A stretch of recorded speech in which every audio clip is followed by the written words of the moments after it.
Hi ladies, Jackie Zabrin here, and today I wanted to make a video about dating after death, how to know if you're ready and he's over his loss. And so this is a sensitive topic for a lot of women that have lost their husbands and their widows now, and it's a little bit of a challenge when it comes to dating a man who's lost his beloved or his wife due to a death or an illness, or any kind of loss. And also, I'd like to throw in divorcees with this conversation because when I went through my divorce, it felt like a death. So I'm not trying to compare or minimize anybody's grief or their loss. So I just want to make sure I clarify that in the beginning. I haven't lost a loved one, a spouse.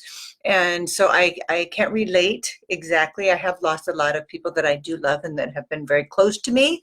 And so I just wanted to preface this conversation with that I haven't had this exact experience. However, I have been through a divorce, which felt like a death to me. There was a huge loss, the loss of the family unit, loss of the relationship, loss of status, finances, etc. So I think that it's safe to say that everybody watching this broadcast has experienced loss in one way or another. But for the sake of the conversation and the training, I want to address what it's like to date men that have lost their wife, lost their, to death, I guess. He'll just come out and say it, or women that are, or men that are dating you and you've lost someone. Especially your spouse. And so let's talk about that. And so do you have to worry about the man who's lost his wife? And there's a couple questions that come up for me because I hear them with my clients that I'm working with. Several of my clients have lost their husbands to death. And so some of the things that might be a concern is, are you ready to date again? And so it's really important that you process your grief and you take time to process that loss and what it really means for you. And I can't tell you how long that process is. You want to process your feelings like food. You ingest, digest, and then eliminate. And that elimination process it's going to take longer when you lose somebody. And it depends on the relationship, of course. So that's going to be a personal journey that you're going to go on, although you don't have to go on it alone.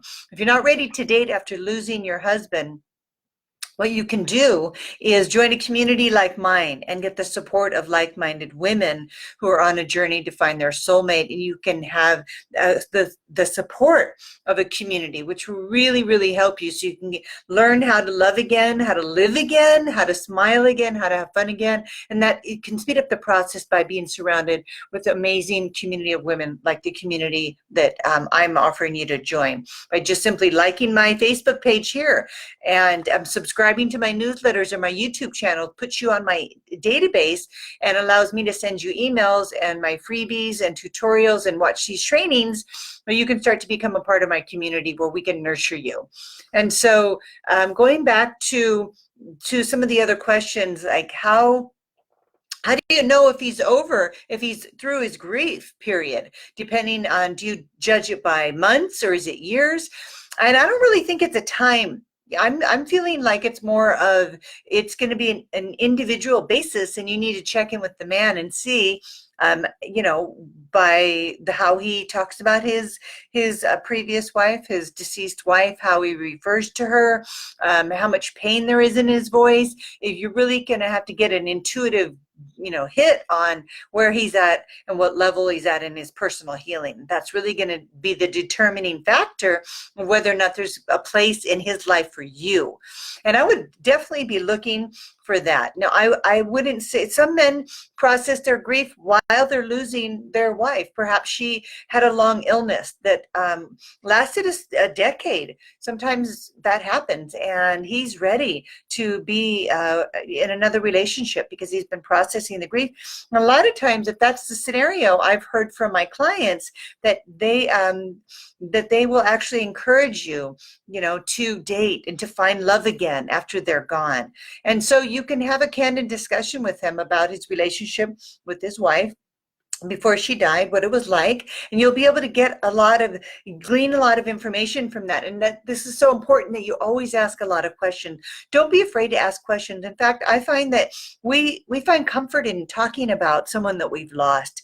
We don't want to lose their memory altogether, and so I don't think it's a topic that's off limits. In fact, like I just said, a lot of men and women want to talk about their lost loved ones because it keeps their memory alive. And so you just want to see how much they talk about it. Are they still in love with their deceased partner? And if that's the case, there may not be room in their life for you. And that's an assessment you're going to have to make. But I wouldn't discourage you to date men that are widows.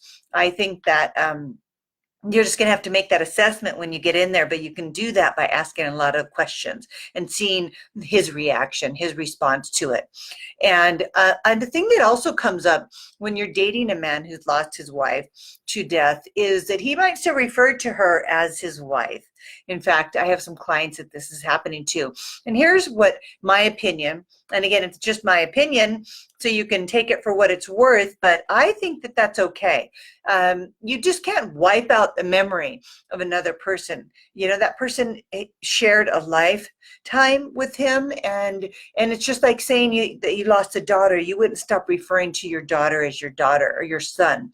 And so I think it's going to be normal to say my wife for a little bit of time. Even when I first got married, you know, Michael, and I can't recall the exact incidents, and I might have said it too about my first husband. You see how I still refer to my ex-husband, my first husband, I still use the word husband. So it's natural to do that. There's nothing wrong with it. It's not like I have any attachment. It's a reference. I could say his name, but then not everybody would know who I'm referring to. And so I think it's okay to say, you know, your wife, your husband, as long as you are you're being self-aware about how you're using that. And at some point, especially when you're getting close in the relationship, you're getting remarried, you want to start to use, maybe you can even have a discussion with your partner about referring to his deceased wife by calling her by her name. Maybe her name's Sarah. You would say, you know, that Sarah, you know, had that dresser, or you're referring to something she has, or could we move Sarah's things? Instead of saying your wife, you could start to call her by her name so that you can start to kind of train him a little bit about referring to you as the future wife, so that he can start referring to her as his deceased wife by calling her by her name. That keeps her memory alive. You're still honoring her, but you're training him to see you in that role. And so this is a delicate conversation. I would tread lightly if you're wanting to approach a man, broach the topic of him referring to his deceased wife as his wife, and just be gentle with it. I mean, and if you're really in love and you're happy and you're content, you shouldn't feel any threat at all about that. Again, it's a process. The grieving process is the process, and you have to allow that process to unfold organically, or set a responsible communication if you want to see that change. And so I hope this is helping you. Does anybody have any questions? I want to say hi to a few women that have joined. Hi, Donna. Hi, nice to see you here. Hi, Michelle.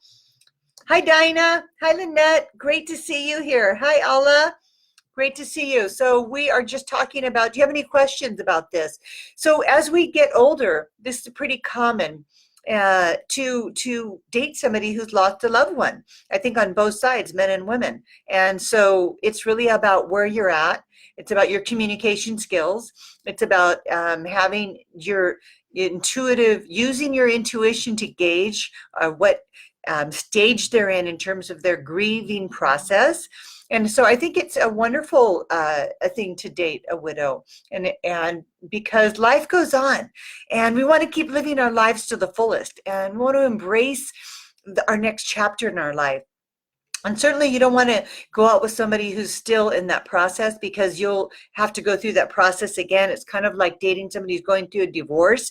If you date somebody who's going through a divorce, you end up being a part of the discussion. You have to dialogue with them about the divorce proceedings. When's it's going to happen? When are they going to get the papers? And that can be really stressful for you. I don't recommend dating men that are going through a divorce, because you have to go through it with them. And for having already gone through a divorce, I do not want to go through another one ever again. So I don't recommend that. But going out with a man who's who's processing the grief, I think is okay. It just depends on where he's at in his grieving process. So you're going to have to play that one by ear and get the support of your community like me, and ask questions, about things that come up, and having those conversations.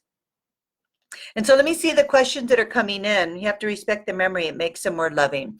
Yeah, I mean, there's no threat there. You have to respect the memory. I like that you said that, Dinah. It's so important. I respect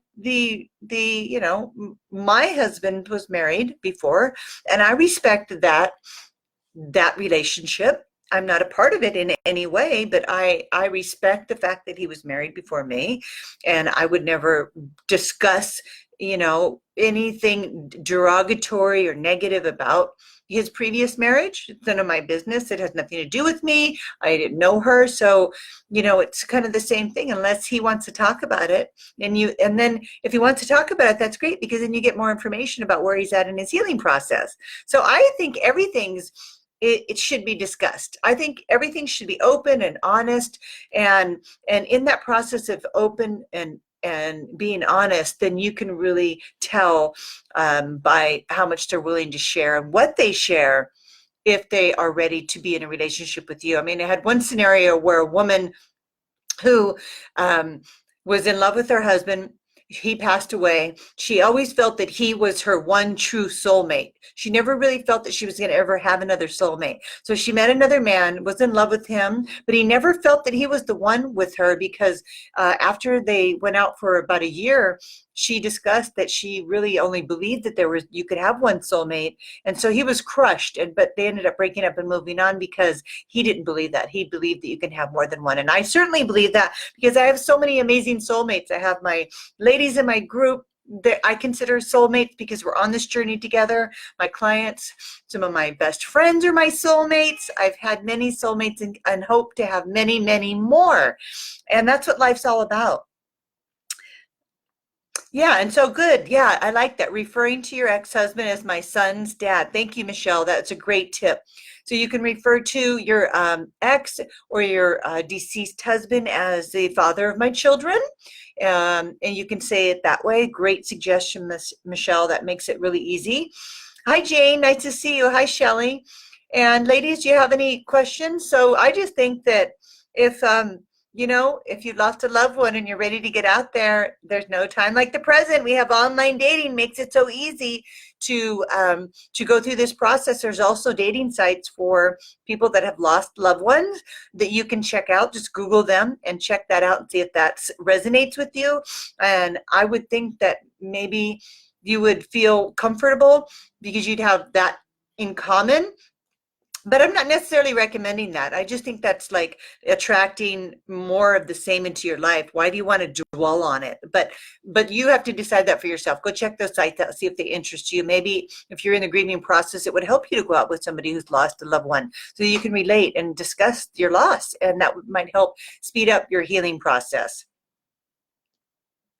Yeah, and you may need to mend your heart together. And so that would be the thing that would bring you together. I certainly have clients that are both widows that are together, and I'm sure that they have a lot that they can relate to about. It's a big thing to have experienced that. And so this certainly would draw you closer to someone, and we would have that in common.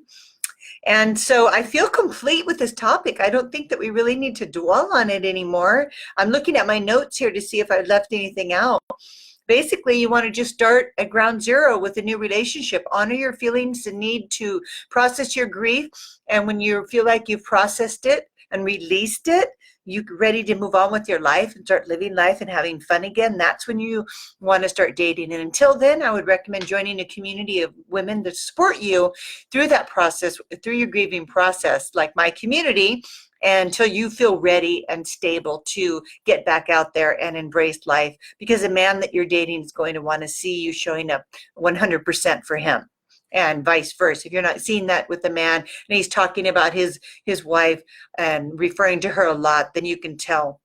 And gently maybe even ask him how he's feeling about it, and if he really feels he's ready to be in a relationship, because it seems pretty sensitive and tender to you, what you're picking up. Make sure you communicate that to a man. It might be just the thing he needs to hear to bring that to as awareness, and that's just being transparent and authentic, but it's how you do it, right? It's everything is how you present it.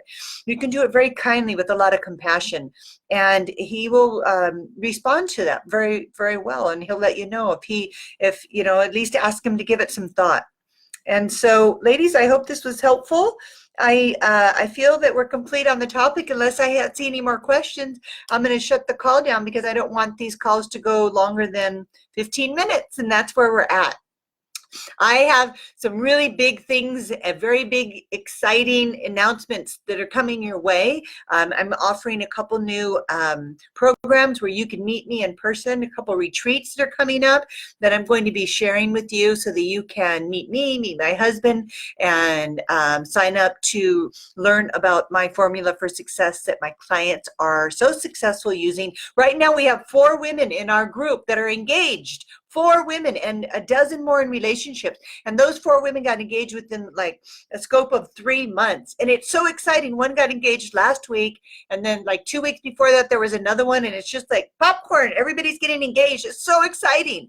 And I know that the retreats is going to help speed up that process, because I'm going to share my formula for success that I only share with my private clients at these retreats, so that you can fast track your ability to manifest your soulmate. I know that meeting me in person and being in that energy of the room of other empowered women is really going to help you. And that's why I'm creating these events so that you can benefit from them. So more to come about that. Thank you for being here today. And I'm just sending you all so much love. Okay, have a beautiful weekend. Lots of love, ladies. Bye.